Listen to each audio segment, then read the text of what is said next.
अपने दर्शकों को मैं बता दूं, मैं अपने दर्शकों को इसकी थोड़ी सी भूमिका मैं देना चाहूँगा। दुनिया में शायद ही कोई ऐसा इंसान होगा जिसे अपना बचपन याद ना आता। वो माँ जिसके आंचल में हमारा बचपन बीतता था, वो माँ जो खुद कई रातें जागती थी और उसकी लोरी में हमें सुकून की नींद मिल जाती थी, वो पिता जो हमारी जरूरतों को पूरा करने में स्वयं को खर्च कर देते थे, हमारी जिंदगी का हर सुख, हमारा हर सपना, हर जिद, हर ख्वाहिश हमारे माता पिता की आंखों में चमक भर देते थे। वो अपनी आंखों की रोशनी को हमारी जिंदगी रोशन करने में जलाते रहे। लेकिन कुछ वर्षों के बाद जब उनकी आंखों से नींद ओझल हो जाती, रोशनी धुंधली हो जाती, तब उन्हें एहसास होता है कि जिंदगी में वो लोग खर्चीले थे। उन्होंने अपना सुख चैन खर्च दिया, अपने आप को खर्च कर दिया। पर बच्चे समझदार हैं, बच्चे खर्चीले नहीं हैं, वो बचाना जानते हैं।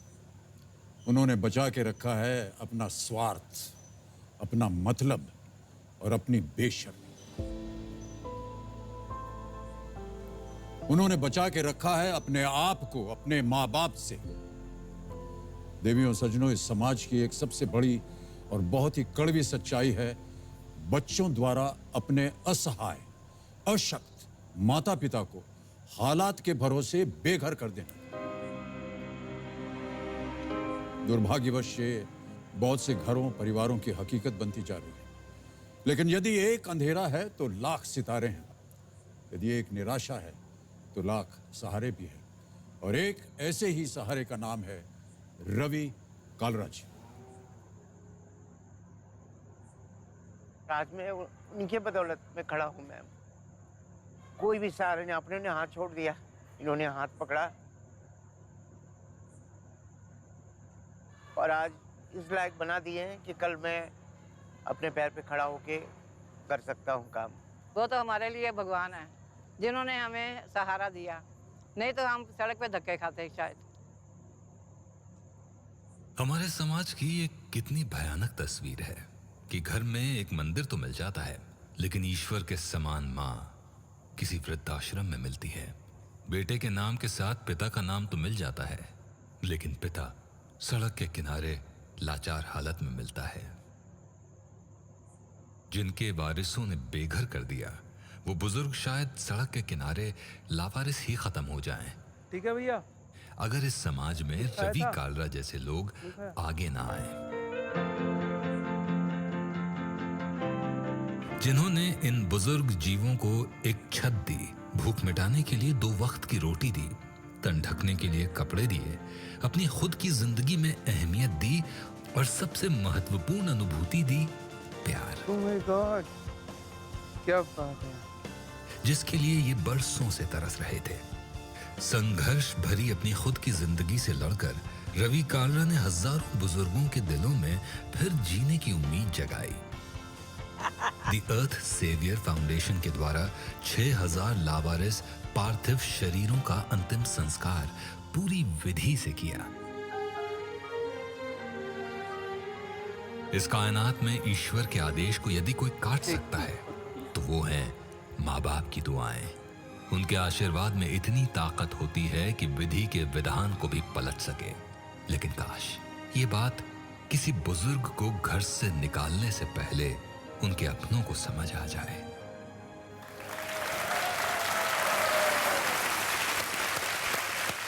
बहुत ही आदर और सम्मान के साथ मैं इनका स्वागत करना चाहूंगा। रवि कालरा जी, तालियों के साथ उनका स्वागत।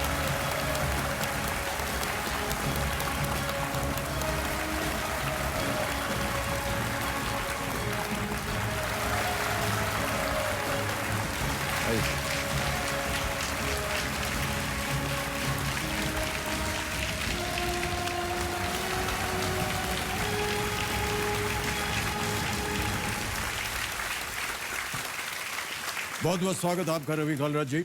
और देवियों सज्जनों, मैं आपको बता दूं कि कालरा जी के चैंपियन के रूप में मौजूद हैं कपिल शर्मा जी।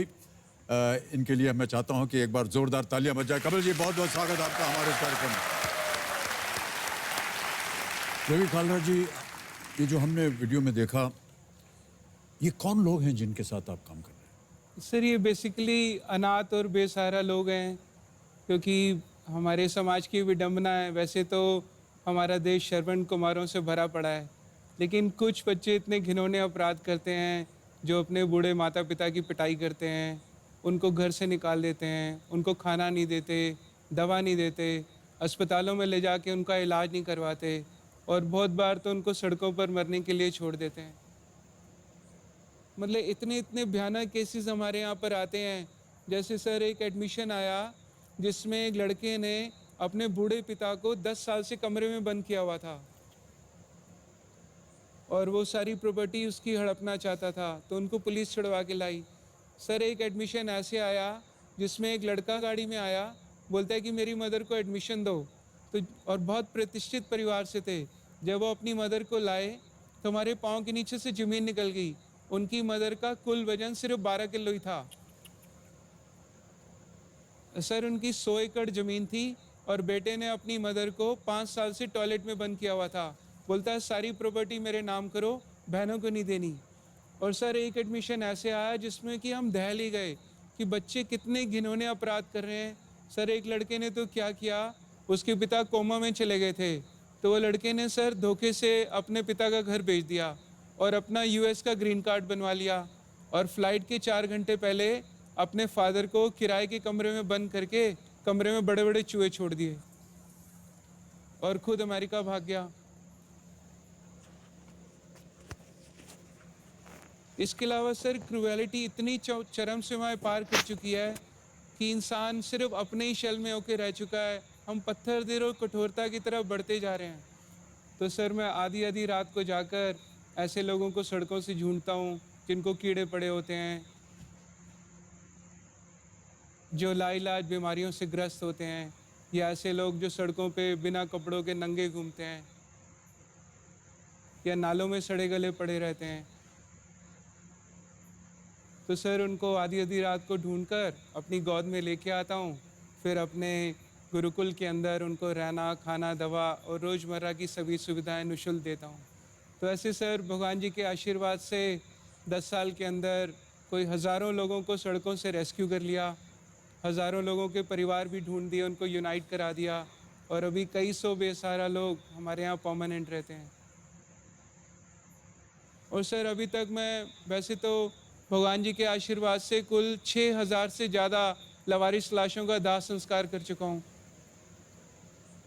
इसके अलावा भारत सरकार, आपको जान के बड़ा गर्व होगा, ऑल इंडिया मेडिकल इंस्टीट्यूट से हमारा एक यूनिक कॉन्ट्रैक्ट साइन हुआ है सर, जिसमें वो अनक्लेम्ड डेड बॉडीज़ वो हमें एवरी डे 30 से 40 लाशें हैंड ओवर करते हैं। सर इनमें अनक्लेम्ड बॉडीज हैं ये? Yes sir. यानी कोई आता नहीं है बताने के लिए कि कौन नहीं है? सर, बच्चे आजकल माँ बाप की अस्थियाँ लेने भी नहीं आते सर।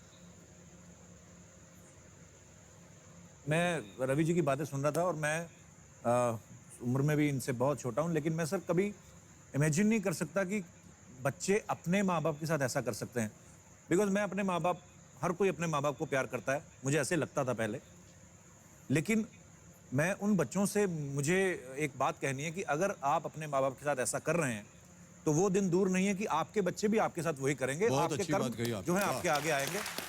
बहुत अच्छी बात कही। और रवि जी जो आप कर रहे हैं, मुझे लगता है कि आप जितने भी बुजुर्गों का सहारा हैं, तो मुझे लगता है ये सब आपके माँ बाप की तरह तो हैं ही, और ये सारा पुण्य आपको मिलने वाला है। आपको बहुत बहुत बधाई सर। कपिल जी, आपको कब लगा कि आपको रवि कालरा जी के साथ होना चाहिए, जो ये काम कर रहे हैं उसके साथ आप? सर मेरी इनसे मुलाकात यहीं पर हुई जब मुझे बताया गया कि इस कॉज के लिए हम लोग खेल रहे हैं, रवि जी खेल रहे हैं जी। और मुझे उनके साथ बैठ के उनका हेल्प करना है।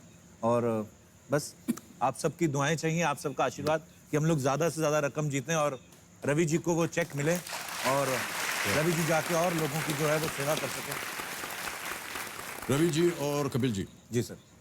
अब खेल की ओर ध्यान देते हैं। जी सर। कुछ नियम जो हैं खेल के वो मैं आपको बता देता हूँ एक बार। यहाँ पर हमारे सामने एक धनालय खड़ा हो जाएगा 15 प्रश्नों का। 1000 रुपये से उसकी शुरुआत होगी और जाएगा ये 15वां प्रश्न तक, जिसका मूल्य है 1 करोड़ रुपए। उसके बाद 2 पड़ाव आते हैं इस धनालय में। 5वें प्रश्न पर जिसका मूल्य है 10,000 और 10वें प्रश्न पर जिसका मूल्य है 3,20,000। 10वें प्रश्न के बाद हमारा जो कोटि कचोटी का प्रश्न है 7 करोड़ रुपए का 16वां प्रश्न, उसका द्वार खुल जाता है। यहाँ एक घड़ी बड़ी जी वो चलती रहती है, टिकटॉक टिकटॉक, ये सुनिए उनको। तो पहले जो 5 प्रश्न हैं उनका उत्तर देने के लिए आपको मिलेंगे केवल 45 सेकंड। 5वें प्रश्न से 10वें प्रश्न तक आपको मिलेंगे 60 सेकंड और 10वें प्रश्न के बाद ये शांत हो जाएंगे, आपके पास समय से। तो सर जैसे 5वें प्रश्न के बाद मिलेंगे 60 सेकंड, जी। तो अगर हमने 60 सेकंड से पहले जवाब दे दिया तो एक्स्ट्रा पैसे भी नहीं मिलेंगे? नहीं, बिल्कुल ऐसा नहीं हो सकता है। अच्छा, तो मतलब पैसे उतने ही हैं। हाँ, बस पैसे ही उतने हैं। अच्छा जी। और आपकी सुविधा के लिए हमने 4 लाइफलाइंस रखी हुई हैं। अच्छा जी। ये देखिए यहाँ पर खड़ी हो गई 4 लाइफलाइंस। पहली लाइफलाइन है ऑडियंस पोल, यहाँ की जनता से आप प्रश्न पूछ सकते हैं। दूसरी लाइफलाइन है 50-50। 2 जो विकल्प हैं जो